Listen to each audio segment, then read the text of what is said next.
je suis ravie de vous retrouver pour la Voix des Fleurs pour cette deuxième semaine du mois de mars. J'espère que la première, tout s'est bien passé la semaine dernière pour vous. On évoquait dans le tirage de la semaine dernière le fait peut-être d'avoir été confronté à des situations où il faut apprendre à s'affirmer, apprendre à parler pour soi, etc. J'espère que ça s'est bien passé. En tout cas, il était question d'enlever ces masques. On va voir ce que nous disent les cartes et ce que nous disent les fleurs de bac pour cette deuxième semaine du 7 au 14 mars. Allez, c'est parti. On va chercher tout de suite la Voix des fleurs.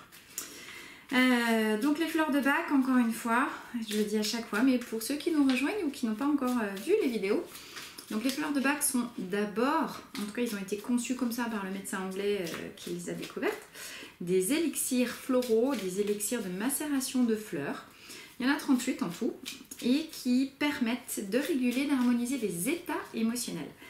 Pour autant, chaque état émotionnel permet également, chaque fleur permet de déterminer un tempérament, un caractère, une personnalité. Et c'est plutôt dans ce sens-là que je vais à leur rencontre dans les vidéos, à savoir effectivement en termes de apprendre à mieux se connaître, apprendre à comprendre et à descendre dans ses profondeurs pour savoir ce qui s'y joue. Et c'est pour ça que les fleurs sont vraiment des outils de connaissance de soi, des maîtres de sagesse absolument incroyables. Alors on y va pour énergie globale émotionnelle pour la deuxième semaine du mois de mars. Nous allons avoir affaire cette semaine à des questions d'impatience. Impatience, donc ça c'est la fleur impatience de l'Himalaya. Et comme son nom l'indique, impatience. Elle fait partie du rescue, cette fleur-là.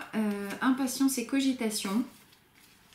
Ok, on en a peut-être marre de prendre... j'ai envie de vous dire, des tsunamis dans la figure. Eh ben, c'est pas cette semaine que ça va s'arrêter, je suis désolée. On retrouve Scléranthus, je la mets à l'envers. Scléranthus qui était sorti la semaine dernière et qui présidait un petit peu le tirage. Bien. Alors, les amis, pour cette semaine, effectivement, encore une fois, sous ce patronage-là d'impatience, il est tout à fait possible qu'on commence à en avoir un peu marre de ces turbulences émotionnelles. Ça fait un bout de temps que ça brasse. Dès qu'il y a une nouvelle lune, dès qu'il y a une pleine lune, on se dit bon allez hop, qu'est-ce qui va encore se passer? Et ça chamboule, et ça chamboule, et ça chamboule. Je le répète, peut-être je ne le dirai jamais assez. Ce mois de mars est vraiment un mois de transformation. Et nous démarrons cette deuxième semaine. Situation actuelle, où est-ce que nous en sommes? Encore une fois, ce sont des énergies collectives, peut-être que vous ne vous retrouverez pas dans ce tirage. Prenez ce qui vous parle, faites votre pioche, allez au marché, adaptez à votre situation. Si vous désirez des guidances personnalisées, des tirages complets, la Voix des fleurs, encore une fois, de manière vraiment personnalisée. Et évidemment, l'idée après, c'est que vous repartiez avec votre petit flacon mélange personnalisé pour vous aider à traverser cette période. N'hésitez pas à m'envoyer un mail et à m'en faire une demande. Voilà, vous trouvez tous les renseignements dans la barre de cette vidéo. Alors, Sweet Chestnut, nous sommes ici avec la fleur du châtaignier. Je ne sais pas si vous avez déjà vu en vrai les fleurs de châtaignier. Ça fait des espèces de tiges. Ça peut être grand, ça peut faire jusqu'à 20 cm. Et vraiment, c'est l'idée d'une chenille. Donc on voit un petit peu là, elles sont coupées, elles sont pas en entier, mais vous voyez vraiment l'aspect chenille. Et cette fleur du châtaignier, qu'est-ce qu'elle nous dit? Elle nous dit nuit noire de l'âme.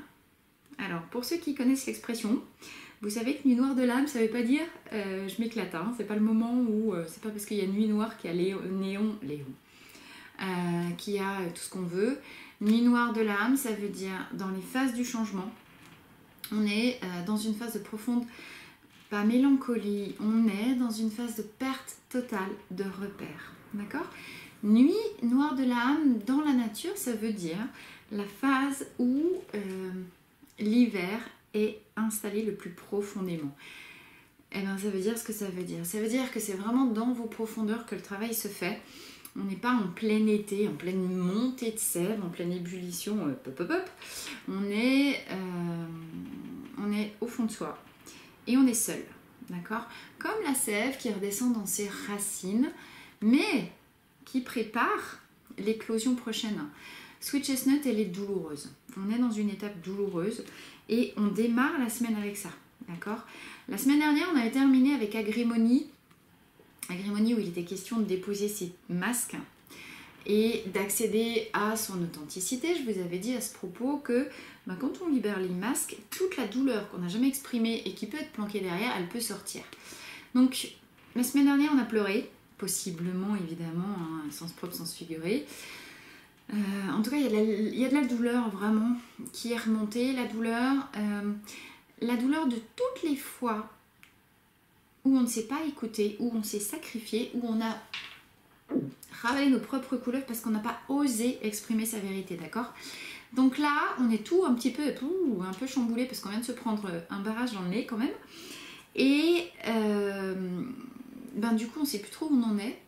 Parce que comme on a libéré sa souffrance et tout ce qui n'avait pas été dit, comme on commence à libérer sa vérité profonde, mais donc on commence, j'ai envie de vous dire, c'est vraiment une phase intermédiaire. Françoise Dolto disait de l'adolescence que c'était une période qui était comparable au complexe du, je sais pas quoi, complexe d'Omar, c'est un autre bouquin, mais syndrome du Bernard l'Ermite, vous savez, où on a quitté l'ancienne coquille, mais on n'a pas encore trouvé ni formé la nouvelle. Donc on est vraiment dans une phase de transition, et cette idée de chenille l'exprime vraiment bien.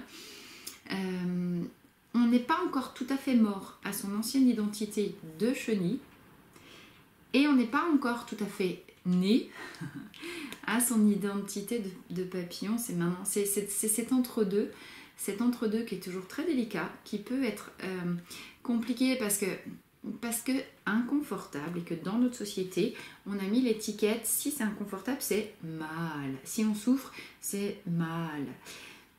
Écoutez, je suis désolée, oui, c'est pas rigolo. Mais c'est pendant cette période-là que les phases de transformation les plus conséquentes sont les plus profondes, d'accord? Donc, si les choses sont très inconfortables pour vous, et vraiment je peux comprendre qu'elles le sont, c'est la carte la plus noire hein, en termes de désespoir, de tristesse, de perte de repères, etc. C'est la carte la plus compliquée, Sweet Chestnut. On est vraiment dans un tunnel, d'ailleurs on voit bien, hein, on est dans le noir et la lumière elle s'est pas encore rallumée. Mais j'ai envie de vous dire, on n'est pas dans un tunnel horizontal, on est dans un tunnel ascendant. Ascendant pourquoi? Parce que c'est dans la nuit noire de l'âme que se font les plus grosses prises de conscience, que se font l'intégration, j'ai envie de vous dire, des plus grands enseignements, d'accord? Foutez-vous la paix pendant ce moment-là, expliquez les choses. On a beaucoup de choses cette semaine, hein, puisque, comme je vous le disais, voilà, début de semaine, on démarre avec une nuit noire de l'âme, et on retrouve fin de semaine, fin de tirage, les fleurs du hou. Ça fait écho, hein, c'est très très semblable au tirage de la semaine dernière où il était déjà question d'apprendre à trier le poison émotionnel que peut parfois revêtir les paroles des gens qui nous attaquent. Pourquoi je vous parle de ça? On est vraiment dans la suite et c'est très très cohérent puisque il s'agira ici encore cette semaine avec Water Violette de communication. Et le hou justement, qu'est-ce que c'est? C'est une fleur, qui nous parle en fait de colère, d'état de colère. Et c'est tout à fait correct et plausible, j'ai envie de vous dire, puisque dans la droite ligne de ce qui s'est passé la semaine dernière, où on apprend à déposer les masques, revenir vers son authenticité. Bien, qu'est-ce qui remonte? On a dit tous les moments où possiblement on sait soi-même, on a manqué d'authenticité vis-à-vis de soi, mais parce que possiblement on ne pouvait pas non plus faire autrement, on n'avait pas les outils pour le dire, etc., etc.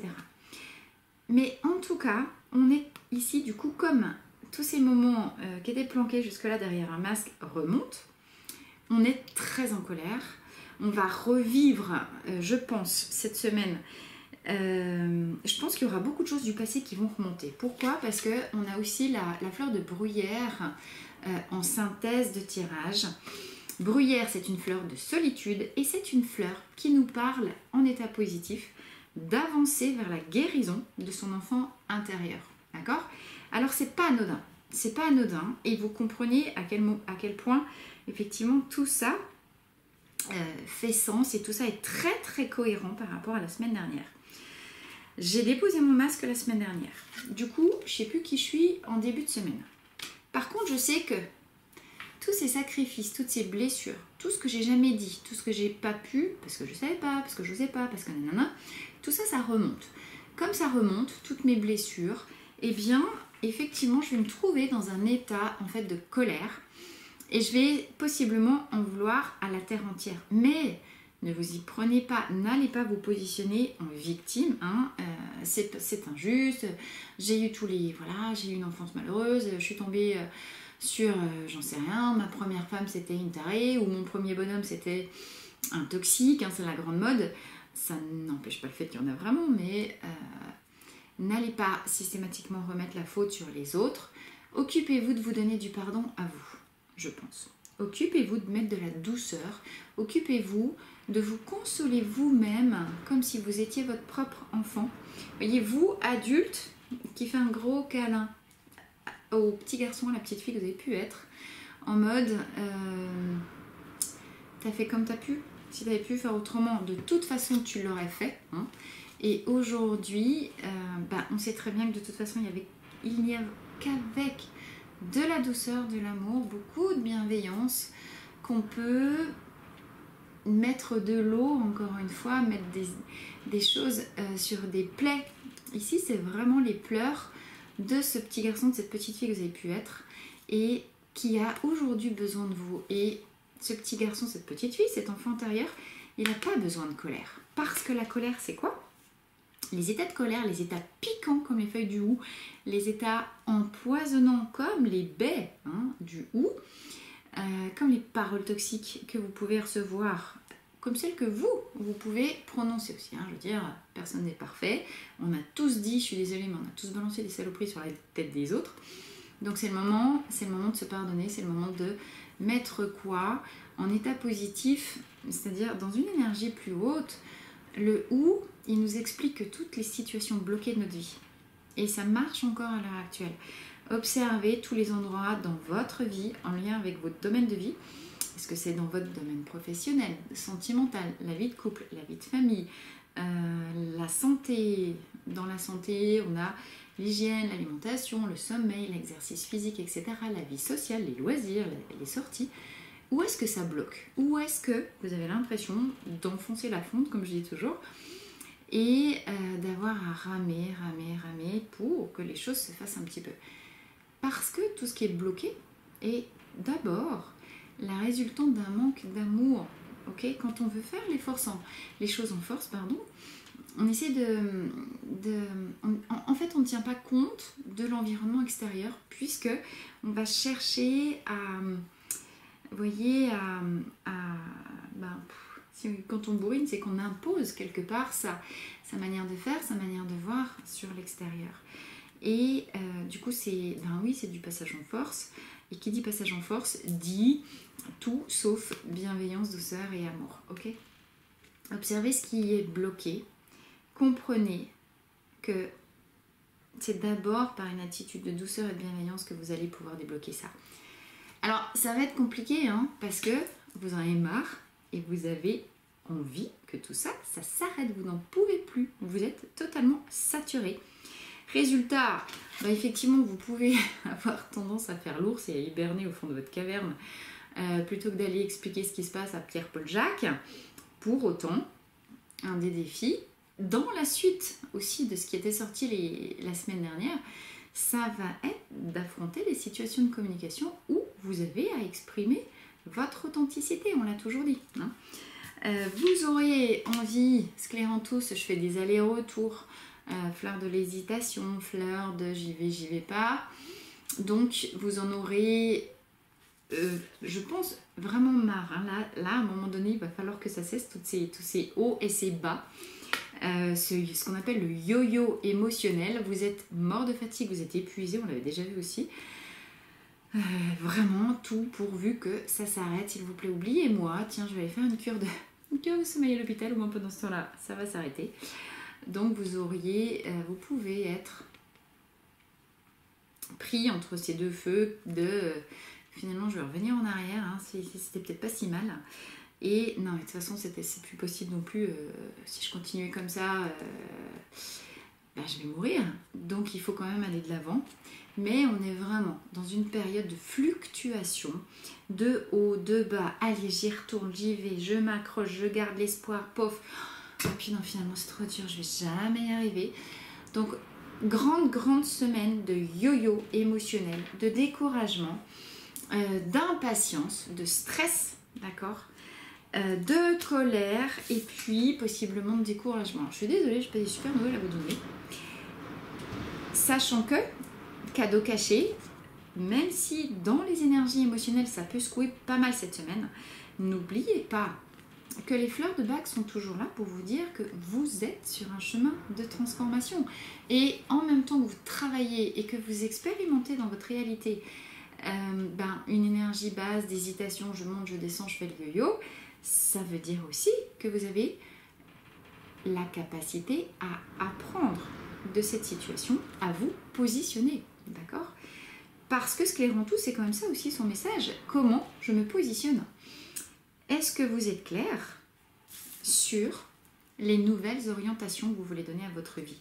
Est-ce que vous avez réfléchi à vos intentions? Est-ce que vous avez travaillé en visualisation sur ce que vous voulez faire venir à vous? Le mois de mars est une plaque tournante, d'accord? C'est-à-dire que s'il y a un moment dans l'année, en 2020, où il est temps, mais là, dépêchez-vous, ça urge, hein, de poser par écrit, le mieux c'est quand même par écrit, de poser des intentions claires de maintenant, ça pour moi c'est fini. Je veux que dans mon environnement ça se passe comme ça, dans mon travail ça se passe comme ça, dans ma vie de couple ça se passe comme ça, avec mes enfants, dans la famille, tac. En fait, faites, rêvez, autorisez-vous à rêver. Vous êtes en train de vivre une profonde transformation, mais la vie qui passe en vous, elle a aussi besoin de vos propres indications pour savoir où vous emmenez. Sinon, vous allez être ballotté à droite à gauche, c'est insupportable. D'accord ? Et c'est là, contrairement à tout ce qu'on dit, contrairement à toutes les croyances, contrairement à... Et Dieu sait, hein, j'arrête pas dans toutes les personnes que je reçois dans mon cabinet, enfin en ce moment c'est vraiment oui mais c'est dur, oui mais c'est compliqué, oui mais vous vous rendez pas compte. Attendez les gars, moi je suis morte 15 fois dans cette vie, à chaque fois je suis ressuscitée, hein, et à chaque fois c'était mieux derrière, ok? Allez vous connecter à plus grand que vous, allez chercher des rêves. Parce que les rêves, mine de rien, c'est quand même ce qui donne, déjà ce qui porte votre vocation, ce qui porte en filigrane les messages de votre puissance intérieure qui vous explique pourquoi vous êtes là.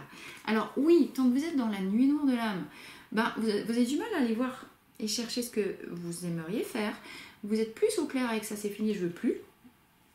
De quoi votre vie est la preuve? Et comment vous pourriez visualiser votre vie, quelles sont les valeurs auxquelles vous aspirez, qu'est-ce que vous avez envie de faire entrer dans votre vie, parce que c'est maintenant que ça se passe, d'accord? Et c'est maintenant que vous mettez en place dans votre système subconscient les graines que vous plantez pour lancer la future énergie qui sera la vôtre quand vous émergerez de votre cocon, d'accord? Donc, encore une fois, c'est marrant, hein. Tout ça, c'est un petit peu le contenu, en tout cas ce que je vais raconter dans la conférence que je donne le 10 mars prochain à Montbéliard et le 7 avril à Mulhouse sur la loi d'attraction. La loi d'attraction, c'est pas seulement rêver, c'est pas seulement, en tout cas, c'est pas seulement penser en mode mental inférieur, c'est surtout vibrer dans son corps ce que je désire mettre en place. Donc, s'il vous plaît, allez chercher du rêve et considérez que vous êtes déjà en train de vivre ce que vous voulez voir. Si vous voulez véritablement changer et devenir un magnifique papillon. D'accord? Donc voilà, synthèse cette semaine peut-être compliquée, cette semaine du 7 au 14, hein, parce que on est sur en lien avec ce masque qui est tombé la semaine dernière, en lien avec je retourne avec en tout cas je me reconnecte à mon authenticité, à mes vraies valeurs, ben effectivement ça nécessite quelques petits ajustements. On en a marre, on voudrait que ce soit déjà fini avant même que ça ait commencé. Prenez du rescue. Du coup cette fleur là, impatience, elle est dans le rescue les amis. Là probablement vous allez tous faire le stock de pchit.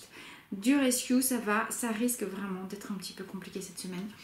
Temporiser, mais voilà, dites-vous que vous êtes en train de régler encore les blessures de l'enfant intérieur et que tant que ça c'est pas fait, vous pouvez pas vraiment accéder à quelque chose de plus... il y aura toujours des trucs qui vont revenir. Tant que vous vibrez depuis l'intérieur, les blessures de votre enfant intérieur, vous ne pouvez pas devenir le plein maître et le plein architecte de votre vie. Donc, faites des soins énergétiques, faites de la kinésiologie, faites de la libération émotionnelle, de l'EFT, de l'MDR, prenez des fleurs de bac, mais allez vous raccrocher à plus grand que vous, allez chercher vos valeurs. Encore une fois, je me répète à chaque fois, mais et que comme ça, en se raccrochant à quelque chose de plus grand que soi, qu'on peut traverser les moments difficiles. Qu'est-ce qui est le plus important pour vous dans cette vie? Quel est le concept, la chose, vos enfants, une personne, votre métier? C'est quoi la cause qui vous tient tellement à cœur que ben voilà, que vous mettez tout ce que vous êtes, qui vous êtes, à son service. Allez chercher la cause que vous défendez, allez chercher la cause pour laquelle vous avez le plus d'amour, parce que c'est ça qui servira de fil rouge pendant les périodes un petit peu mouvementées pour vous aider à tenir. Petite conclusion avec les lames majeures du tarot de Marseille. Où est-ce qu'on en est cette semaine? Ah, le chariot. Et ben voyez, encore une fois, exactement, on en est là. Cette carte, elle exprime exactement ce que je viens de vous dire. Vous êtes le maître à bord et c'est vous qui tendez, qui tenez en fait les guides, les rênes des chevaux. Alors on a l'impression que les chevaux ils sont un petit peu laissés un petit peu à l'abandon. Il y en a, voilà, il y en a un qui va de ce côté-là, l'autre qui regarde là. On a l'impression que le personnage qui est dans ce chariot, il est un petit peu, il laisse un petit peu faire. Mais en attendant, vous voyez qu'il est couronné, il tient un sceptre. On a affaire à une personne qui a décidé de redevenir le maître de sa vie. D'accord? Donc effectivement, on a les chevaux qui traversent un petit peu. En tout cas, cette carte, c'est une carte qui est extrêmement positive dans le tarot de Marseille. On a l'impression que voilà, ils savent pas trop où ils vont, mais au-delà des turbulences actuelles, il y a le succès qui attend ce personnage parce qu'il a une idée claire de la direction qu'il veut donner à sa vie. Donc effectivement, cette carte illustre exactement à merveille, j'aurais pas pu trouver mieux, ce que je viens de vous dire. C'est le moment de rêver, c'est le moment de vous faire des mises au point avec vous-même, c'est le moment de vous prendre entre quatre yeux. Qu'est-ce que je veux maintenant pour moi et pour ma vie? Encore une fois, allez sur internet, allez chercher les 8 domaines de vie et posez-vous des petits objectifs. Soyez clair avec vous, qu'est-ce que vous voulez maintenant pour vous dans chacun des domaines de votre vie. D'accord? Votre système, je fais toujours comme ça quand je vous parle de votre système inconscient, vous avez votre propre guide interne dans votre disque dur profond. Ce n'est pas le mental qui, encore une fois, ne fait que vous raconter des illusions. Ne croyez pas vos pensées. Là, vous avez l'ego et l'ego est là pour vous planter. Donc, allez au contact de votre corps, dans votre conscience profonde et par vos rêves, par ce qui vous fait vibrer, par cette valeur, ce concept, cette cause à laquelle vous allez vous raccrocher, donnez des indications claires à ce personnage qui est le maître de sa vie, que vous pouvez, que vous avez vocation de devenir, si tant est que vous soyez un petit peu plus clair avec vous sur là où vous voulez aller. C'est le moment de reparamétrer les GPS internes, les amis, là. Hein, très, très clair. Ok ? Et bien sur ce, je vous souhaite beaucoup de courage pour la semaine. N'hésitez pas. Donnez-moi vos avis, vos ressentis. Comment ça s'est passé pour vous dans les commentaires. Évidemment, merci pour vos likes, merci pour les partages, etc. etc. Je suis curieuse de savoir voilà, comment ça se passe pour tout le monde. N'hésitez pas à me faire vos retours. Et puis en attendant, ben ma foi, je vous embrasse. Je vous donne encore une fois tous mes encouragements, toutes mes meilleures pensées. Et n'hésitez pas à aller prendre un petit peu de rescue si c'est un petit peu compliqué, la transition, ces étapes un petit peu intermédiaires où il est question vraiment encore une fois de se libérer de l'ancien avant que le nouveau puisse émerger. Mais voilà, l'enjeu il est là. Comment vous décidez de devenir vraiment le maître de votre vie? Super positif. Je vous embrasse, à très vite, à bientôt.